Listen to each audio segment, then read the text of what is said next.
Dia punya Oke. bahasa Ibrani, bahasa Inggris dia punya, Ya. tapi bahasa Aramaik dan bahasa Indonesia jeblok.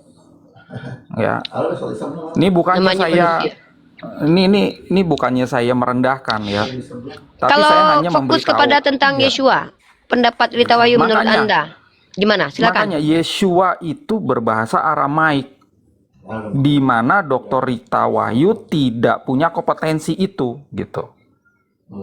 Nah, kalau pernyataan Yeshua dalam Aramaik begitu diterjemahkan ke dalam bahasa Indonesia, Dr. Rita Wahyu tidak punya kompetensi dalam bahasa Indonesia, ya baca tulisannya sakit mata.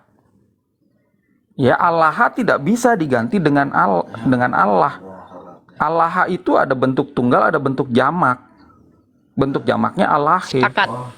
Sementara Ya, Allah tidak ada bentuk. Allah tidak ada bentuk jamaknya. Sepakat, teman-teman. Itu kalau kita lihat dari sisi kompetensi bahasa, nggak punya gitu. Makanya Nah, pada saat saya bicara sama Pak Anwar Chen, ini pakar bahasa Yunani, ya, kepala penerjemah LAI tahun 2021. Ya, saya bicara sama beliau, saya kasih tahu ya, yang bagus tuh bagaimana di dalam menerjemahkan ke dalam bahasa Indonesia yang baik dan benar. Dia setuju sama saya, makanya mengoreksi atau merevisi terjemahan TB LAI. Tahun 2023 kemarin kan terbit tuh udah ada kemajuan itu. Setelah puluhan tahun nggak ada revisi sama sekali. Ya. Nah, kata Allah di situ berkurang. Nah, yang lain-lainnya itu lebih mendekati menjadi lebih baik lah gitu. Nah, kita harus apresiasi. Nanti lama-lama terjemahan LAI itu sama seperti terjemahan saya atau terjemahan YLT, itu tidak ada kata Allah sama sekali. Jadi teman-teman Kristen yang sudah terbiasa menyembah Allah itu akan tahu sebenarnya mereka ini sedang ada di dalam teologi yang berbeda dengan ajaran Yeshua asli. Begitu juga teman-teman Muslim nih yang sering baca kitab-kitabnya Kristen ya, kitab-kitab PB gitu, yang sering berpikir kalau Yesus itu adalah utusannya Allah gitu. Nah, teman-teman Muslim juga bisa sadar gitu, oh nggak ada hubungannya ternyata di dalam kitabnya Kristen tidak ada kata Allah, tidak ada Allah di situ. siap. Saya Ya, sepakat ya. Tidak ada kata Allah di dalam kitabnya orang Kristen. Itu poin saya. ya. Nah, Dr. Rita Wahyu itu sama seperti Dr. Bambang Nursena dan rohaniawan Kristen pada umumnya Esra di Indonesia. Soru. Nah, mereka ini adalah Kristen-Kristen yang mengajar Kristen lainnya untuk menyembah Allah. Ini bisa saya bilang ini Kristen sinkretis atau Kristen politeis. Ya. Sinkretis karena ini Allah itu sosok sembahan yang aslinya itu dari Arab. Kalau kita lihat ya di dalam sejarah itu tidak ada di dalam Kanaan ya. Itu nggak ada. Orang Ya, Kanaan di dalam tidak Kanaan menyembah itu ada kepada El. Allah. Ya, Orang Kanaan, dilihat ingat dari ya, sejarah. orang Kanaan tidak menyembah Allah, tapi menyembah El. Dan berhalanya ada. Iya, gitu. Nah, jadi kita ya mesti posisikan ini kitab suci ini dengan sebaik mungkin ya. Ini kalau memang di situ ada kata Allah ya mari kita sama-sama menyembahnya. Tapi kalau itu tidak ada, ya kita harus dengan jujur juga. Kita harus seperti gini, jangan seperti katak di dalam tempurung. Tempurung itu teologia sinkretis tadi gitu. Jadi begitu kita baca data-data sejarah ya tentang berbagai dokumen kuno ya yang menyatakan tentang sesembahan umat Kristen Yahudi itu seperti apa, itu nggak bisa dipahami dengan baik karena ini ada tempurung teologi sinkretis yang ada di sekeliling kita gitu. Ini tempurungnya itu harus dijungkir balikan dulu. Kita harus keluar dari tempurung tersebut untuk bisa melihat dengan fair data-data sejarah. Bang Aldo, Iya. aku mau minta konfirmasi, berarti Isa itu bukan Yesus ya? Di dalam teologi kami itu berbeda jauh. Tapi kita harus hormati ini siapa yang ngomong itu sama. Oke, Ya udah kita saya hormati jawab aja ya. sebagai bukti. Sebagai bukti kita ini adalah orang toleran. Toleran itu artinya apa? Artinya itu panjang kalau kita lihat di KBBI, tapi kata kuncinya adalah membiarkan. Membiarkan Jadi dari kalau kata ada yang tolerir. bilang, jadi kalau ada yang bilang Yeshua itu, weh kayak gue nih, ya gue kayak Tom Cruise, terserah gitu. Orang itu harus membiarkan, itu opini saya. Tapi kalau kita lihat dari data ya, nih saya jelasin. Isa itu diutus sama Tuhan yang bernama Allah. Itu saklek. Kita harus hormat itu yang ada di dalam referensi. Yeshua ini tidak ada hubungannya sama Allah itu. Ya, kami tidak mengenal oleh Yeshua. Sang Bapa. Sepakat, kami tidak Ya. mengenal Yeshua ya. Sebagaimana kami tidak mengenal Yahweh dan kami tidak mengenal Yeshua, apalagi Yesus. Nah, nanti saya jelaskan konstruksi berpikirnya ya. Tapi sebelumnya saya sapa dulu yang sudah masuk teman-teman. Saya punya poin yang sangat penting ingin saya siarkan pada malam ini terkait Isa dan Yesus ya. Isa dan Yesus. Oke, saya sapa dulu Bang tukang daging nih yang dari tadi sudah lebih masuk duluan. Silakan bernarasi maksimal 2 menit, silakan. Ya, assalamualaikum warahmatullahi wabarakatuh. Waalaikumsalam warahmatullahi wabarakatuh. Silakan. Ini ya, untuk mengidentifikasi makna suatu kata, itu ada 2 pendekatan linguistik yang bisa kita pakai ya. Pertama itu pendekatan linguistik secara sinkronis, dan yang kedua secara diakronis ya. Sinkronis maksudnya adalah memahami makna kata itu berdasarkan waktu, tempat, dan peradaban tertentu ya. Misalnya di Indonesia, mana kata kucing dipahami oleh masyarakat Indonesia ya merujuk kepada objek yang ini gitu. Ya secara formalnya bisa kita lihat di kamus ya, atau inilah apa namanya ya kamus gitu.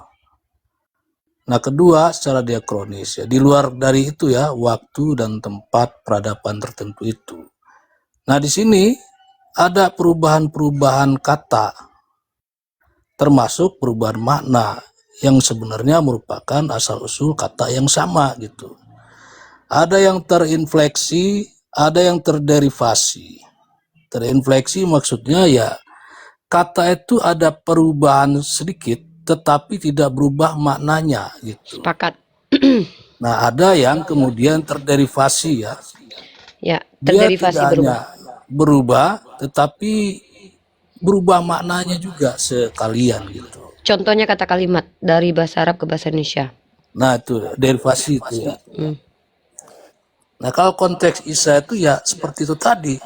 Lebih tepat disebut terinfleksi dia ya. Karena ada kaidah-kaidah bahasa pada daerah tertentu yang menyebabkan kata itu mengalami perbedaan pengucapan ya, seperti bahasa Arab dan bahasa Ibrani ya. Kalau kaidah bahasa Ibrani yang menambahkan huruf yod di awal kata yang berhuruf vokal ya. Ismail tambahin yod, Ismail, Ishak, Ishak gitu. Nah, termasuk isu jadi isu Yesu ya, kalau Bang Ben lah yang lebih paham ini. Yesu kalau nggak salah, atau ya Yesua itu tadi. Bergeser ke Yunani, ditambah lagi kaidah bahasanya Yunani atau Latin gitu ya. Tambah huruf S, jadi Yesus gitu. Nah, sebenarnya dia merujuk kepada orang yang sama, tetapi ya versi ceritanya berbeda-beda begitu. Itu aja dulu nih. Makasih. Oke, terima kasih. Saya belum menyampaikan sudut pandang saya, Bang Ben, silakan. Ya, assalamualaikum. Menarik bicara tentang transliterasi ini. Jadi memang kalau di linguistik ada ya transliterasi ya. Ketika kata Ismail menjadi kata Ismail, kata Yitzhak menjadi Ishak, atau bahkan kata Yisrael menjadi Israel. Maka sebuah hal yang masih masuk akal ketika kata Yeshua bisa menjadi Isho atau Isa. Jadi ini kalau kita bicara transliterasi ya, ini beda dengan yang disorot dengan tentang Aldo tentang masalah belief itu, apakah Isa dengan Yeshua yang ada di Quran itu hal yang sama atau beda. Saya tidak bicara itu, saya bicara transliterasi, karena bagaimanapun juga dalam dunia linguistik ada yang namanya transliterasi gitu loh. Ada. Ketika kata setuju, Yuhana menjadi Yohanes, menjadi Yahya, itu juga transliterasi sebenarnya. Jadi seperti yang dikatakan abang saya, bang tukang daging, ada yang namanya infleksi, ada yang namanya derivasi. Setelah infleksi itu hal yang biasa dalam dunia transliterasi ya, dalam linguistik itu hal yang wajar gitu loh. Mungkin ketika sama dengan apa ya? Dan kalau Bang Jibril itu tahu itu, kalau dialek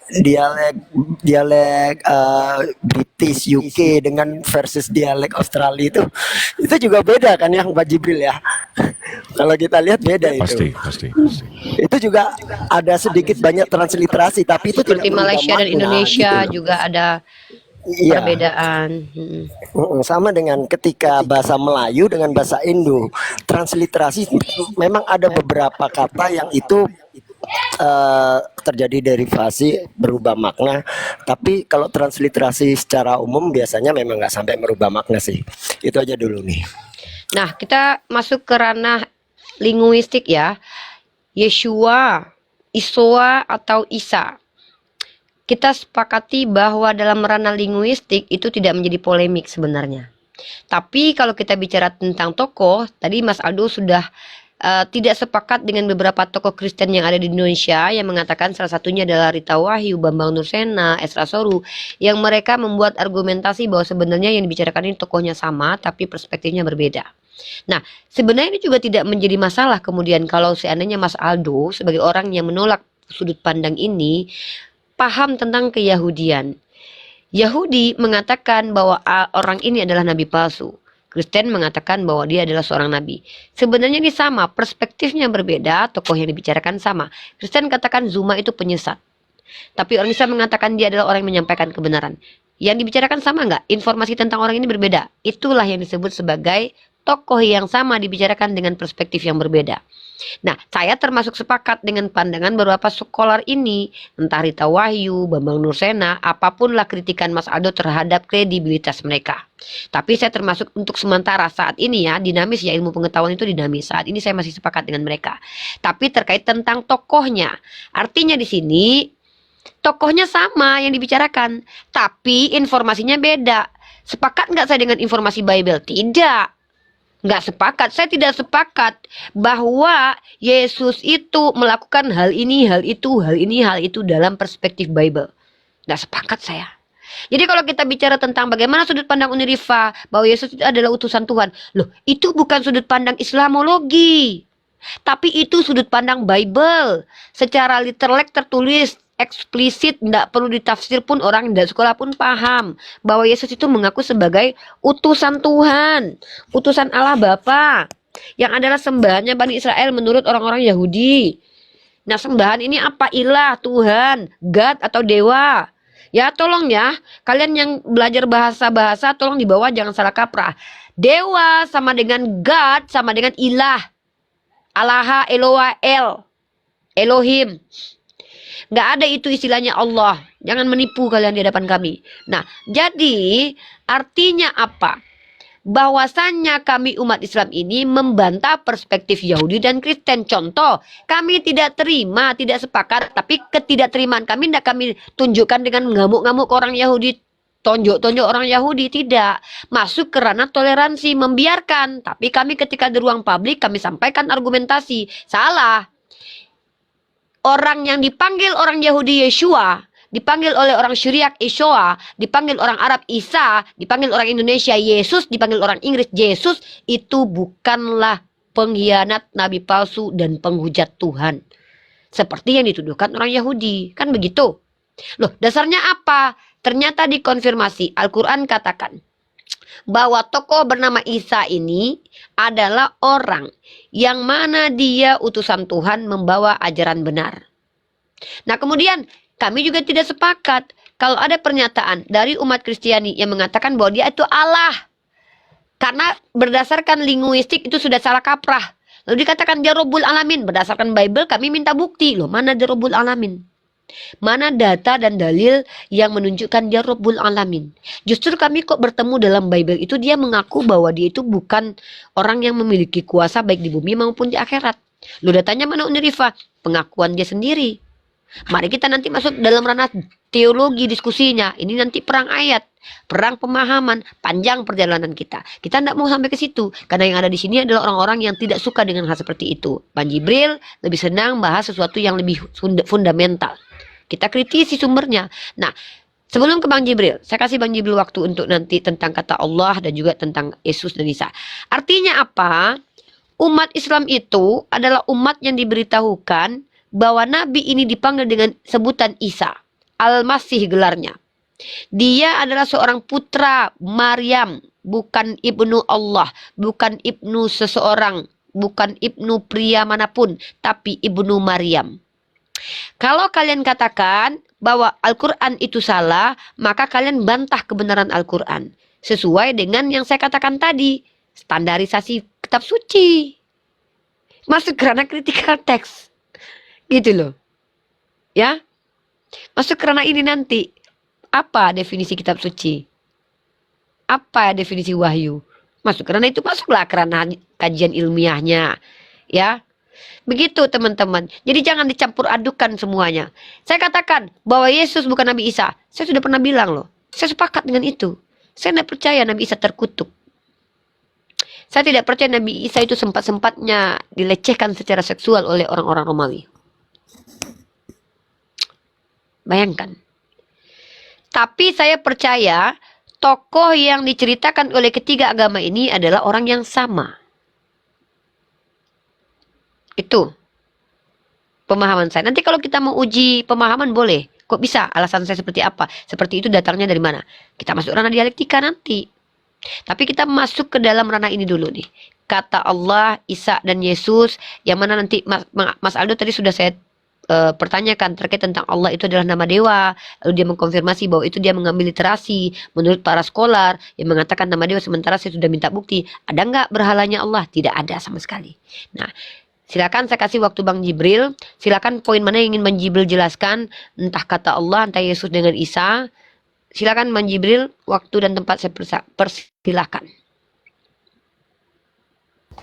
Bang Jibril. Assalamualaikum warahmatullahi wabarakatuh. Waalaikumsalam warahmatullahi wabarakatuh. Silakan Bang. Iya, kalau soal ini kan soal perspektif ya. Yang satu dari Allah langsung lewat Al-Quran, yang lewat Nabi Muhammad juga. Yang satu lagi memang kental dengan riwayat pagan, dan riwayat-riwayat dan cerita-ceritanya juga kental sekali dengan pagan. Contohnya di Wahyu 20:13, Matius 11:23, Lukas 10:15, Lukas 16:23, Kisah Para Rasul 2:27. Matius 16:18, Wahyu 1:18, Kisah Para Rasul.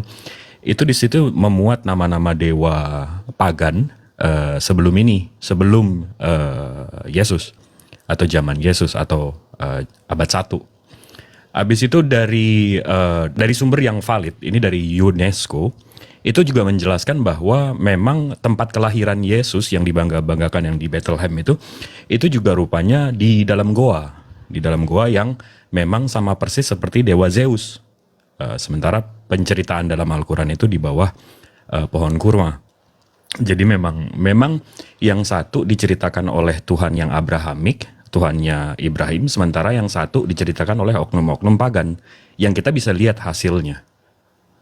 Nah, habis itu Tomb of Jesus juga, tempat kuburannya juga itu dibangun oleh Helena, ibu Konstantinopel, yang memang sebelum mengambil nama Kristen atau ajaran Kristen, dia juga berdewakan Zeus. Dan banyak ya, kental ya, maksudnya sampai ke ada cerita Matthew atau Matius kalau nggak salah, itu menceritakan soal begitu pihak atau oknum si Yesus ini meninggal atau digantung, ada peristiwa di mana orang-orang di dalam kuburan, orang-orang kudus bangun dan masuk ke dalam kota. Itu pagan sekali, itu nama ceritanya Antesteria, itu pengikut Dionysius. Kebetulan Dionysius juga dewa wine, dewa ini. Habis itu dari blood vessels, jadi minum wine dan makan roti. Itu penyembah Osiris. Itu bread and wine, communion mereka minum. Sampai gelas-gelasnya pun sama persis seperti penyembahan dewa Osiris. Nah, terlebih lagi kitab sucinya pun yang notabene-nya ditulis oleh, yang katanya diklaim oleh Paulus, itu di Acts 17:28 itu dia mengutip penyembah Zeus, itu jelas sekali. Tapi yang dikutip itu dari Aratus, bukunya Phanomena. Itu di situ Aratus mengatakan bahwa kami ini anak Zeus. Nah, sementara di situ Paulus mengutip bahwa ya kami anak Yesus atau kami anak Allah. Dia memang mengutip dari situ. Itu fakta yang bukan angan-angan atau cita-cita, itu memang faktanya. Dan itu ditunjukkan langsung oleh memang orang-orang pagan itu. Jadi memang jadi menurut saya ini memang jauh. Yang satu pagan sekali, yang satu Abrahamik sekali. Terlebih lagi kalau kita lihat Bapak Gereja yang bernama Justin Martyr itu setuju. Ini kalau saya baca sekarang and when we ini pernyataan Justin Martyr ya. And when we say also the Word who is the first birth of God who produced without sex union, and then he, Jesus Christ, our teacher, was crucified and died, rose again and ascended into heaven. We propound nothing different from what you believe. Nah, jadi Justin Martyr, Bapak Gereja abad 1, abad 2 pun bilang bahwa memang ajaran ini tidak lain dari ajaran-ajaran yang kamu sudah percayai, yaitu pagan-pagan sebelum ini. Jadi sepertinya ini udah jelas banget sih. Yang satu Abrahamik, yang satu memang kental dengan paganisme. Itu aja sih, Uni. Silakan Uni. Ya, dilanjut Mas Aldo sama Bang Ben sama Bang Tukang Daging ya. Ini orang-orang yang diskusinya itu mereka mengutamakan literasi, linguistik, sudut pandang akademik teman-teman ya. Mas Aldo juga termasuk di dalamnya lah. Artinya insya Allah pada malam ini diskusi ini mungkin agak sedikit bikin kalian mengantuk. Dan saya tidak ikut nimbrung dulu. Kenapa? Karena saya metodenya itu lebih ke metode acak-acak kalau saya ini ya. Jadi silakan dulu, lanjut dulu Bang Jibril sama Bang Tukang Daging, Bang Ben, Bang Aldo saling sharing ilmu aja. Nah saya mau minum kopi campur Masako dulu, lanjut. Bisa izin pamit bentar lagi ini ya. Iya, saya juga izin pamit ya karena nih ada. Cuma sebelum saya keluar, saya izin dulu untuk bicara tentang serap menyerap ajaran pagan ke dalam berbagai budaya atau ke dalam berbagai agama. Sebenarnya ya, semua agama yang ada itu bagian dari budaya. Dan budaya yang ada itu bisa muncul akibat pengaruh dari budaya-budaya sebelumnya. Jadi agama-agama kita tuh terpapar sama ajaran pagan. Cuman ya, saya nggak mau bicara tentang agama Islam deh. Ya, saya bicara tentang agama saya, Kristen. Ya, nah ini banyak rohaniawan yang tidak mau jujur untuk menjelaskan di dalam kitab suci Kristen itu mana yang mitos ya, mana yang sejarah. Mitos-mitos ini tuh ada yang berasal kan dari budaya-budaya pagan yang lain. Saya ambil contoh ya. Kisah Adam dan Hawa. Kisah Adam dan Hawa ya, itu adalah kisah mitologi yang ada atau yang bersumber dari peradaban Sumeria. Itu aslinya. Yang ngomong bukan saya. Ada beberapa arkeolog termasuk ya, ini termasuk seorang arkeolog muslim dari Malaysia namanya Dr. Ghazan Tahayasin. Dia menulis nih dalam jurnalnya, ada ratusan halaman di situ. Judulnya adalah Quran and Archaeological Discovery. Ya. Nah, dokter ini menjelaskan kalau di dalam jurnalnya itu ada gambar ya Sumerian seal. Jadi seperti artefak ya yang menggambarkan di situ ada gambar ular, ada gambar perempuan, pohon sama laki-laki. Yang beliau jelaskan ya, itu adalah kisah yang berasal dari Sumeria yang diestafetkan dari generasi ke generasi. Kemudian dicatat di Bible atau kitab Kejadian. Kemudian terakhir dicatat sama itu namanya cylinder seal kan? Iya, cylinder seal dari Sumeria. Sumeria itu ada ya 3.500 sebelum Masehi sampai 3.100 sebelum Masehi. Bangsa Israel ini keluar dari Mesir ya, itu diperkirakan 1.400 sebelum Masehi. Jadi kalau kitab Kejadian itu ditulis pada saat itu artinya ada rentang waktu 2.000 tahun. Nah, kisah ini itu diestafetkan gitu sampai ke Mesir. Jadi di Mesir itu baru kemudian diterima sama bangsa Israel yang memang berasal dari sana. Jadi kita semua ini terpapar, cuma masalahnya nih ajaran agama yang kita yakini ini apakah ini berguna buat kita sendiri, menjadikan diri kita ini lebih baik dari diri kita kemarin. Entah itu mau dari asalnya pagan atau tidak, kita kan milih agama nih, ya milih aliran, ya milih kitab suci. Nah, kita mesti konsisten pada saat kita memilih itu, ya jadilah kalau Muslim jadilah Muslim yang baik. Orang Hindu jadilah orang Hindu yang baik, Kristen juga demikian. Nah, masalahnya kita mau jujur atau tidak gitu loh. Kebanyakan ini kalau di dalam kekristenan, kalau ada ya bukti-bukti arkeolog yang menyatakan oh ini sebenarnya ajaran dari Sumeria tadi ya, atau mungkin dari Kanaan ya, El itu adalah dewa tertinggi Kanaan, YHWH itu adalah dewa vulkanik ya. Ya menurut Dr. Jonde dan beberapa arkeolog ya terbaru, YHWH itu dewa di sana juga. Nah, banyak yang tutup mata atau pura-pura nggak lihat gitu. Tapi begitu ada data arkeologi atau data-data sains yang lain yang sejalan, wah mereka akan terima itu sebagai wah inilah benarnya kitab suci saya gitu. Nah, seharusnya kita ya sebagai umat beragama yang rasional di abad 21 di mana sains itu udah berkembang, kita bisa memahami kitab suci kita nih isinya. Mana yang mitologi, mana yang sejarah, betul-betul sejarah. Dan kita pakai keduanya untuk kebaikan diri kita dulu. Ya, nggak perlu kita istilahnya jadi bahan perdebatan untuk orang lain gitu. Atau kita pakai karena kita tahu nih ya kitab sucinya orang lain itu juga ada pagannya juga. Nah, kita expose untuk menyakiti hati penganutnya. Untuk apa gitu? Itu namanya tindakan yang intoleran jadinya. Oke, itu aja dari saya ya. Mungkin Oke, lain waktu Mas Aldo. saya coba Mau dengarkan share lebih tanggapan jauh dari ya. teman-teman yang lain dulu?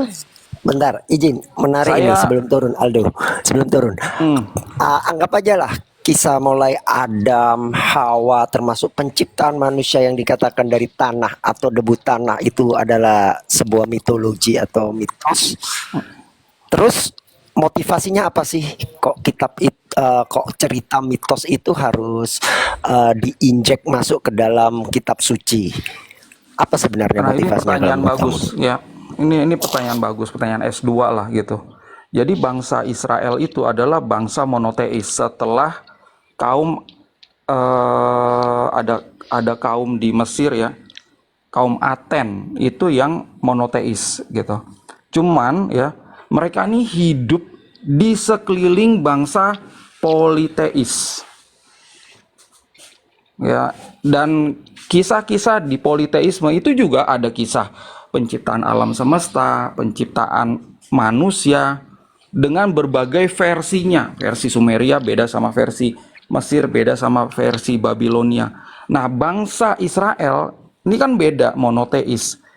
Nah, nenek moyang mereka tidak mau ya generasinya ini, masyarakat monoteis ini mengadopsi ya kisah dari bangsa-bangsa itu apa adanya. Oleh karena itu mereka modifikasi. Ya, itu kalau ada istilah namanya demitologisasi.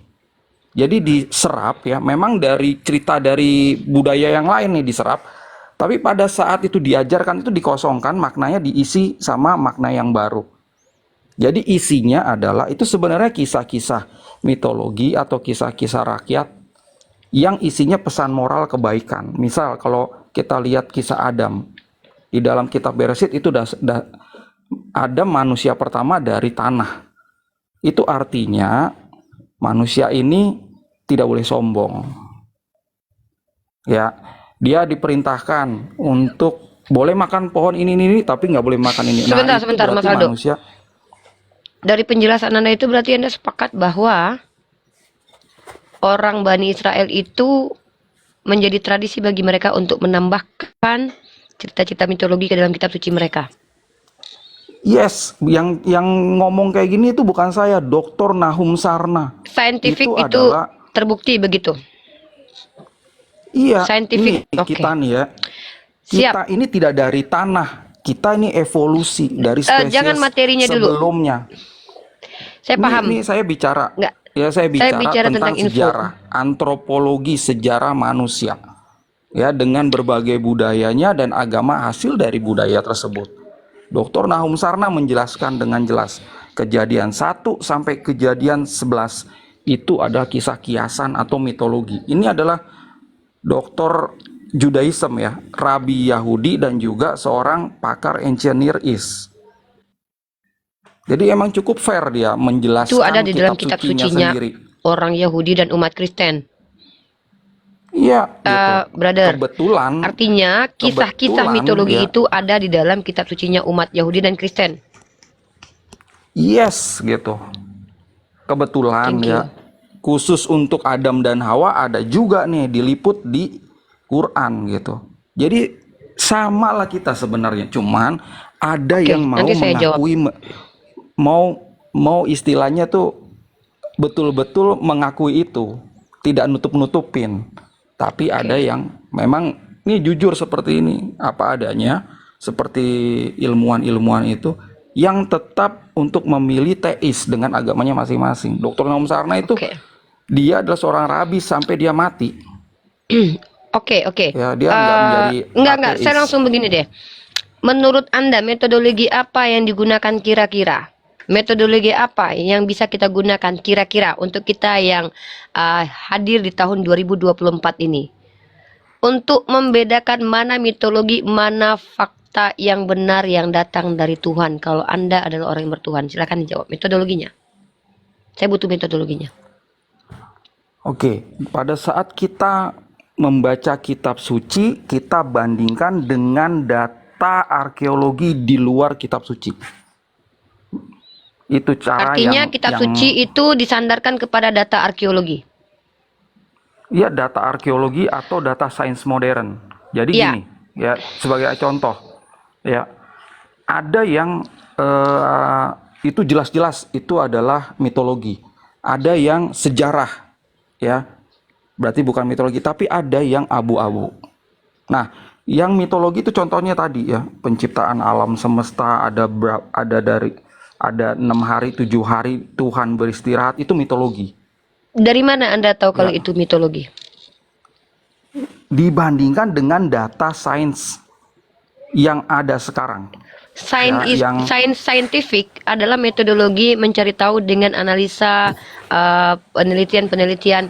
Bagaimana mungkin Yes. kita bisa mengatakan tentang proses adanya Adam itu secara saintifik, karena tentu itu kesulitan ya kalau manusia zaman sekarang untuk mengkaji mengujinya untuk kembali ke zaman, harus ada teleportasi dulu atau harus ada Enggak dan lah. saya tahu ya. Anda sepakat tidak kalau tafsiran arkeologi itu tidak absolut kebenarannya? Sepakat tidak? arkeologi, semua kebenaran tidak ada yang absolut. Terima Ajaran kasih. agama apalagi. Terima kasih. Ajaran Terima agama kasih. Ya, salah apalagi dikit, ya. izin salah dikit. Terima kasih. Jadi kalau kita Terima menyandarkan kasih. pada sense, Ini menarik ini, keren ini. izin. Ya semua Misalnya kita ya, punya. Saya ke Bang, habis ke Bang Ben, Uktilona, ya habis itu izin. Uni. Bang Jibril ya. Ini saya tertarik dengan Saya undur penyandaran diri dulu sebuah. ya. Nih Bentar udah Aldo waktunya dikit juga. Saya coba bandingkan dikit Aldo. Jadi kalau kita tadi kan menyandarkan pada fakta sense ya.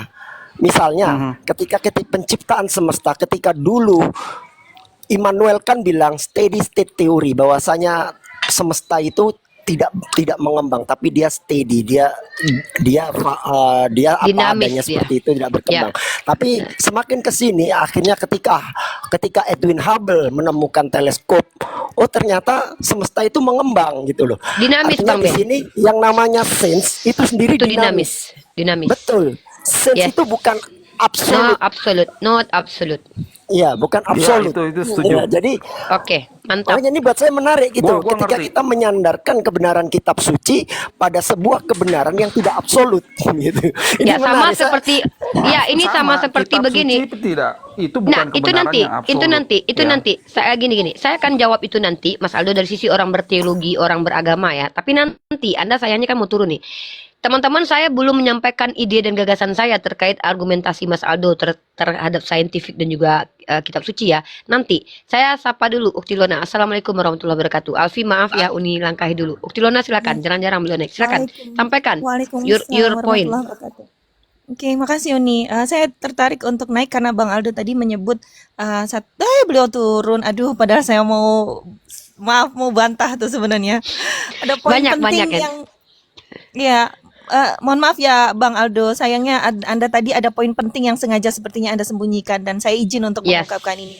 Jadi beliau tadi menyebut satu artikel jurnal ya, namanya Quran and Archaeological Discoveries Evidence from the Near East yang ditulis oleh Ghazan Toha Yassin. Iya. Nah, di sana beliau menyebut tentang tadi yang disebut Bang Jibril itu Sumerian seal. Sumerian Itu sebenarnya cylinder seal. itu Yes. sebenarnya namanya cylinder seal, bukan Sumerian Ya, seal. Sumerian cylinder seal. Tapi beliau ini izin saya bacakan ya Uni Rifa ya, atau saya bukakan Silakan. ininya. Bukakan Open bukakan cam. saja buat Oke. knowledge Saya bagi izin orang-orang yang open cam. menyimak. Makasih Uni, saya izin open cam ya. Bang Aldo harusnya jangan turun dulu tadi. Karena ada poin penting nih yang beliau maunya menggiring bahwa kita ini sama-sama membahas tentang pagan. Nih, ini jurnalnya, artikelnya teman-teman ya. Ini yang penting. Ini namanya cylinder seal-nya itu, Sumerian cylinder seal. Ini yang penting. Nih. Ini ada kalimat ini loh. It seems to me that the story of Adam and Eve atau Hawa was transferred from one generation to another until reached Sumerian in the 3rd millennium BCE. Jadi maksudnya itu ada transfer cerita dari Adam Hawa sampai ke Sumerian. Jadi jangan dibalik gitu loh. Jangan dibalik seolah-olah Sumerian ada duluan, baru cerita Daripada Adam dan Adam. Hawa muncul. Iya, ini yang penting di sini. Sayangnya beliau udah turun ya. Mohon maaf tanpa mengira rasa hormat. Terus ada satu lagi nih. Ini ada bukan kesimpulan di abstraknya. Izin, maaf agak panjang nih. Di abstraknya ini ada kalimat yang penting teman-teman. Ini menguatkan keimanan kita. Saya pribadi sebagai orang yang pernah murtad gitu ya. Alhamdulillah. Ini as can be seen, the information provided by the Quran about events of the past is in total agreement with historical information. This is another evidence of the fact that the Quran is in the word of Allah, is the word of Allah. Masya Allah. Masya Allah. Jadi artinya di sini dinyatakan oleh beliau yang menulis ini ya bahwa informasi atau data-data yang disampaikan di dalam Al-Qur'anul Karim itu tentang kejadian-kejadian di masa lampau itu sesuai in total agreement ya dengan informasi-informasi historikal, sesuai data, sesuai sejarah. Oke. This is another. Nah, satu lagi terakhir nih, saya Siap, lanjut masuk ke lanjut sayang. conclusion. Saya masuk ke conclusionnya ya. Your Sedikit aja. time. Aku sebenarnya kangen. Ini aku diskusi. kangen banget ini sama beliau ini nih. Masya Allah, aku yang kangen. Dalam Nah, ya. ini yang penting juga nih. Nih ya, the Quran proves to be the most important sources to solve archaeological data. Yet, according to the research carried out on the inscription, archaeologists managed to uncover some names of cities and names of the prophets. Bla bla bla. Jadi teman-teman, mohon maaf saya tutup dulu. Intinya sebenarnya data yang beliau tadi sampaikan itu justru sebenarnya memperkuat bahwa apa yang disampaikan di dalam Al-Quranul Karim, astagfirullahaladzim ya Allah. Di dalam Al-Quranul Karim itu justru sesuai dengan data-data arkeologis. Jadi jangan di-framing seolah-olah apa yang disampaikan di dalam Al-Quran itu bersifat apa tadi namanya mistik atau sesuai dengan apa tadi nyebutnya Uni ya Allah. Mitologi. Ya. Berisi mitologi saja. Itu saja uniku saya. Ya. Allahu Akbar. Terima kasih. Masya Aku tutup. Allah. Apa kabar? Astagfirullahaladzim. Apa kabar? Sehat. Masya Allah. Alhamdulillah. Ditunggu kedatangannya selalu di room Unirifa ya. Kalau perlu ajak Bang Farhan sekali-sekali. Kita harus back to masa-masa dulu ya. Kalau memang kita perlu juga untuk memberikan edukasi terkait Islam, Kristen atau sejarahnya dalam ranah saintifik ya. Karena itu adalah kajian dari Ukti Lona dan teman-teman lain. Ya jadi gini. Iya lanjut sayang. Ya lanjut. Enggak, udah selesai. Lanjut. Oke. Sebelum saya menyampaikan poin saya terkait tentang statement Bang Aldo, ya tadi sudah berapa kali ya, 2 kali pertanyaan saya dikonfirmasi oleh beliau dan itu adalah bantahan sebenarnya. Konfirmasi itu bantahan. Yang pertama, tuduhan bahwa Allah adalah nama dewa. Saya tanya mana berhalanya, tidak pernah ada. Tidak pernah ada berhala bernama Allah. Ya, itu bukti bahwa apa yang disampaikan kalau ada orang yang memanggil nama Allah lalu itu dikatakan Tuhan, itu hal yang wajar. Kenapa? Nama Tuhan itu pasti sudah lebih dulu ada sebelum kata Allah itu ada. Ya, Tuhan itu sudah ada. Dan ketika kata Allah itu belum ada, maka ketika sudah ada peradaban yang menggunakan bahasa, tetap pasti sudah ada. Tapi kita tidak bisa kembali ke masa lampau untuk membuktikannya secara arkeolog. Tapi kembali lagi, kitab suci yang bersandarkan kebenarannya kepada data analisa manusia, ini yang namanya berbahaya. Ya berbahaya, kenapa? Pertama, saya sudah katakan, kita sepakati bersama secara akademik. Arkeologi, ya, arkeologi ini adalah salah satu ilmu, mohon maaf, salah satu cabang ilmu yang dimana ini tidak bisa dikatakan absolut kebenarannya. Karena dia berdasarkan tafsiran, rekonstruksi ulang atas apa yang terjadi masa lampau dengan bukti-bukti yang ditemukan. Jadi para arkeolog ini merekonstruksi ulang. Tapi mereka tidak bisa dikatakan benar secara absolut. Kenapa? Karena mereka tidak berada pada tempatnya. Mereka hanya merekonstruksi, mentafsir dengan bukti-bukti yang ada pada tangan mereka. Jadi kalau kebenaran firman Tuhan disandarkan kepada bukti arkeologi berbahaya. Hanya arkeolog atau ilmu dunia membantu untuk membetulkan, membenarkan atau memvalidasi firman Tuhan itu. Jadi gini loh, mutlak kebenarannya datang dari wahyu Tuhan. Tuhan katakan begini, bantah kalau seandainya itu bukan dari Tuhan, bantah. Tunjukkan jurnal ilmiah bahwa yang dikatakan itu bertentangan dengan dunia akademis. Makanya saya selalu tuntut nih, 1400 tahun lamanya, yang ada itu selalu kalau tidak asumsi liar, tuduhan tak berdasar, kalau enggak informasi ambigu tuh. Munim Syiri lah, atau para orientalis lah. Tidak ada yang eksplisit secara karya ilmiahnya datang membawa bantahan terhadap informasi Al-Quran. Justru yang ada adalah banyaknya jurnal ilmiah yang membenarkan informasi Al-Quran. Nah jadi kalau seandainya secara otak kita berfungsi ini, kalau sudah ada informasi ini yang datang bukan dari orang terpelajar, bukan datang dari scholar, bukan datang dari dokter.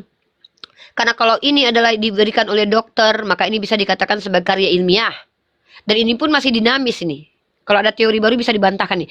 Artinya kalau datang dari orang tak pernah belajar, orang ini tidak pernah belajar linguistik, sastra Yunani, sastra Ibrani, tiba-tiba memberitakan informasi yang ternyata sesuai arkeologi Sumeria tuh bahkan di atasnya sama.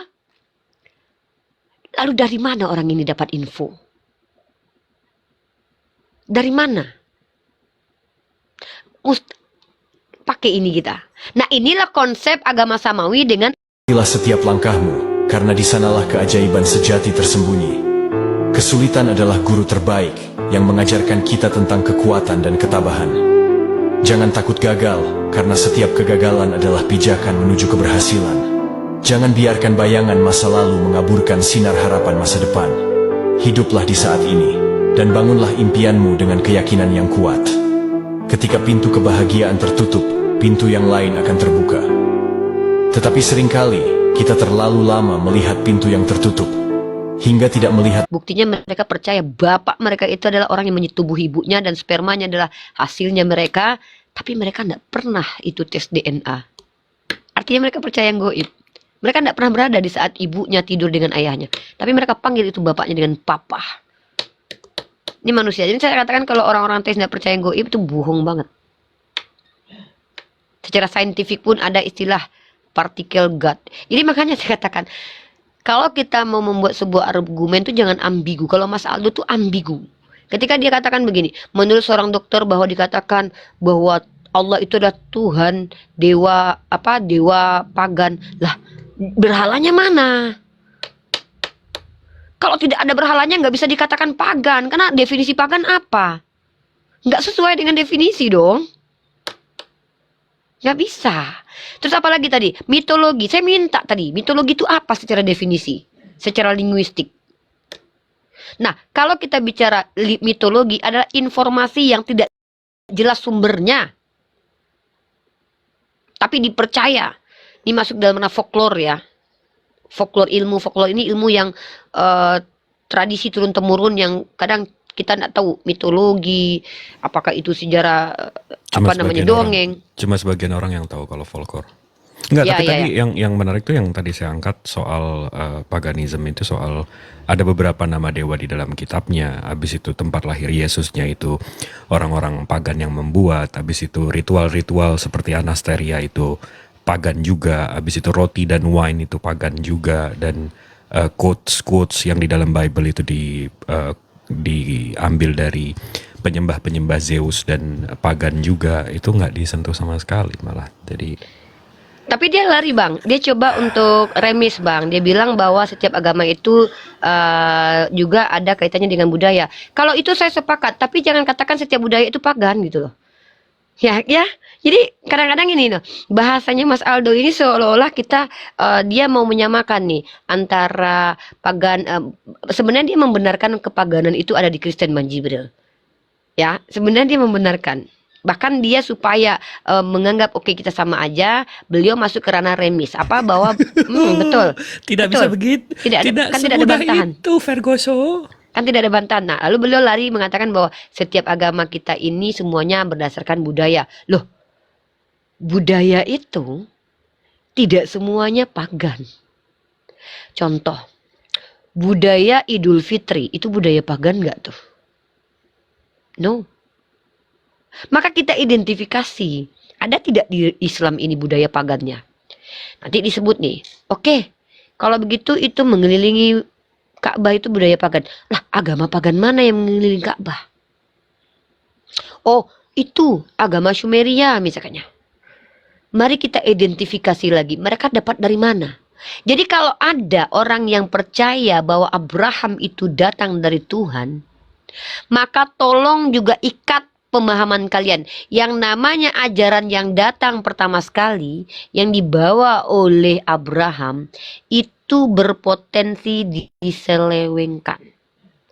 Abraham misalkannya berhaji, menurut milahnya, dia berputar 3 kali.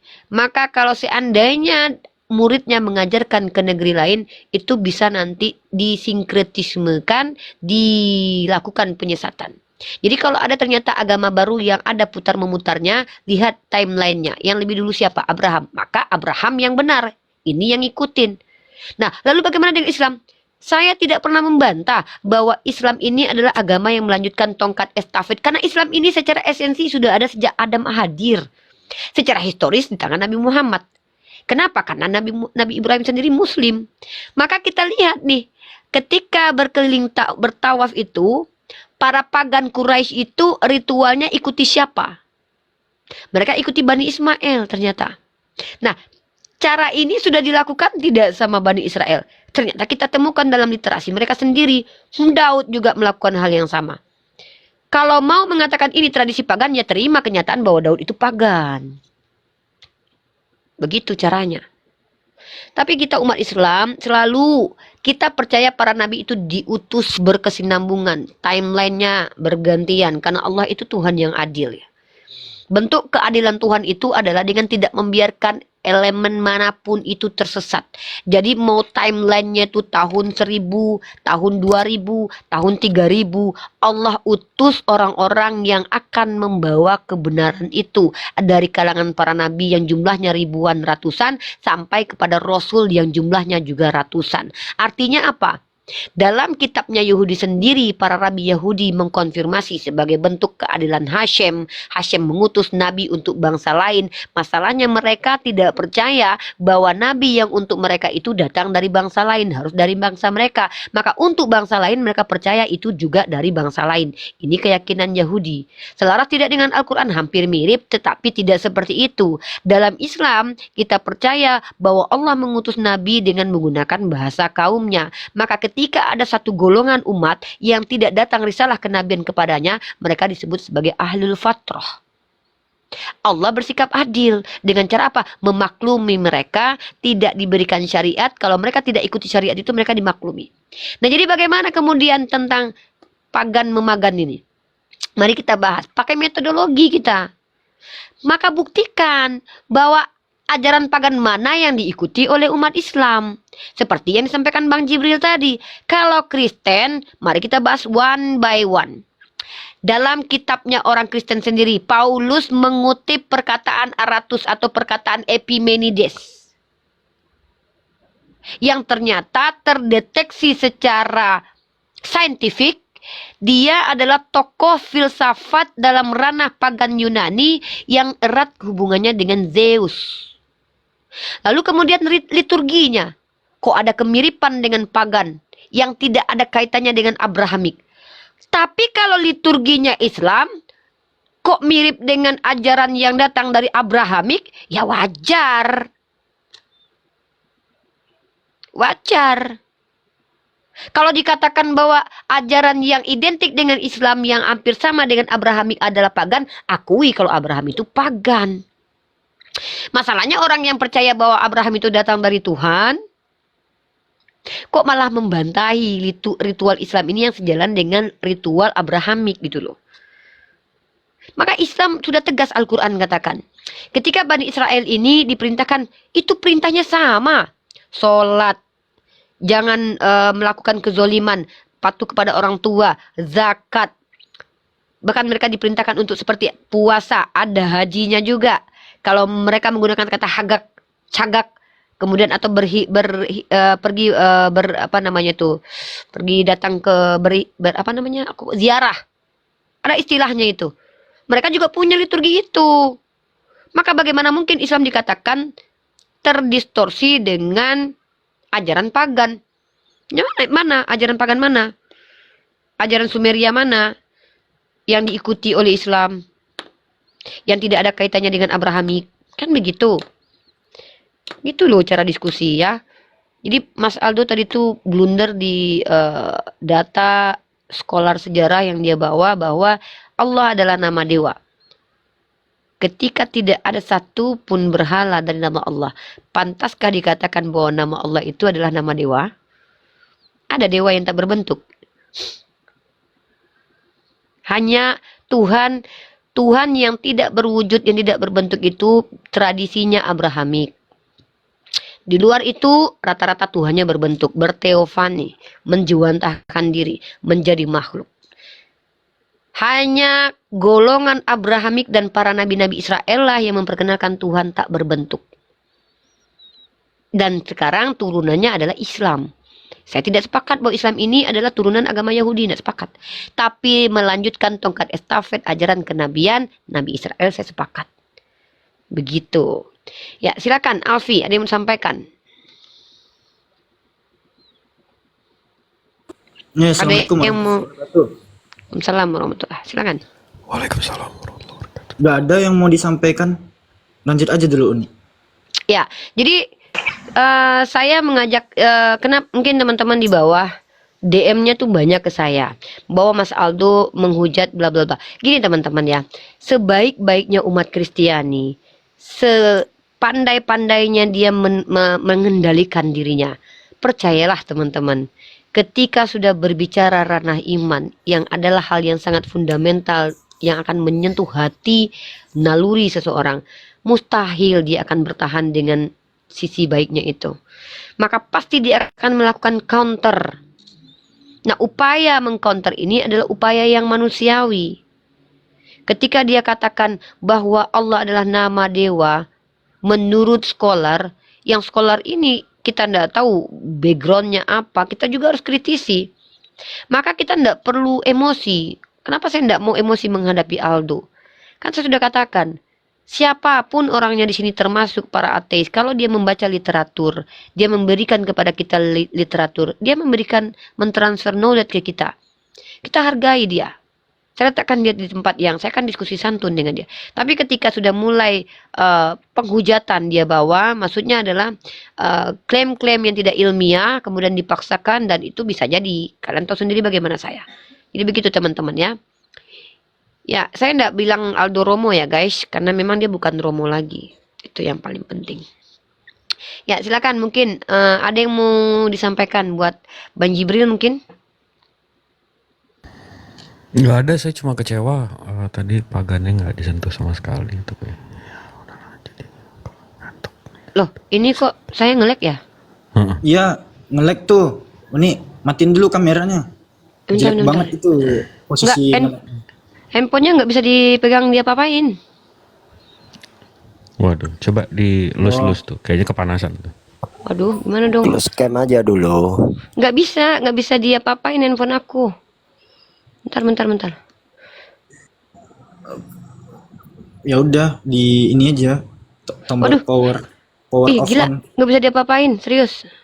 Ya udah di ini tombol powernya dimatiin dulu. Terus dihidupin, buka kunci. Mana tahu netral lagi. Alfi biasa gitu juga. Kemana Pak Aldo tadi? Aduh, Alfi pengen ngasih sesuatu tadi sama dia. Ada surat cinta nih.